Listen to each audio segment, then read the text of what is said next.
Superintendent wa police Tumushime Nelson, spokesperson owekyanga ekya Rwenzori East Region. Erizoba n'ekiro kikuru ekyo kwijika trafficking in persons,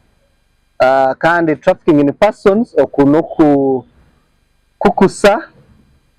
kukusiriza abantu bari kuraho mu mihanda mibi na n'ekigendererwa ekyo kubabonabonesa. Anka Kasese engeri yo turi ha border turabanisibwamo munonga okureba ngu abantu kabo nibarabaha border zitu ninga nibataho mu ihanga rya Uganda biza omucyanga kitu ekya Rwenzori East. Mu statistics ningashi emibare y'emishango ya trafficking in persons kutandikana no mwaka gwa 2025 tukaregistaringa emishango ina ya trafficking in persons, kandi emishango 3 ekiri mu inquiry, kandi omushango gumwe uri mu koti na suspect omwe tukamukwata twamutwara mu koti twamujunana. Ekyo nka Kasese tukwatirweho na Ministry of Internal Affairs Trafficking in Persons Department, tukakora coordination meeting, tukakora task force mu district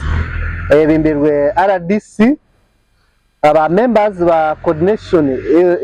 ba members ba task force bemberwe RDC, harimo police, harimo ababyo kwerinda, abanda ba immigration, atunemo ba other whole partners nka Taxi Drivers Association, Hotel Owners Association, hamwe na ba CDO, ba religious leaders na nabandi okureba ngu twakorera hamwe okuchendeza hamishango keji ya trafficking in persons. Ntenda kumaza twebaza Ministry ya Internal Affairs erarere mu department ya Trafficking in Persons Department. Ntenda no kwebaza no kusima abanyamahurire abo okurugayo bakajumirira ebikorwa nkebi, kandi na no kushwaza enkora zebibi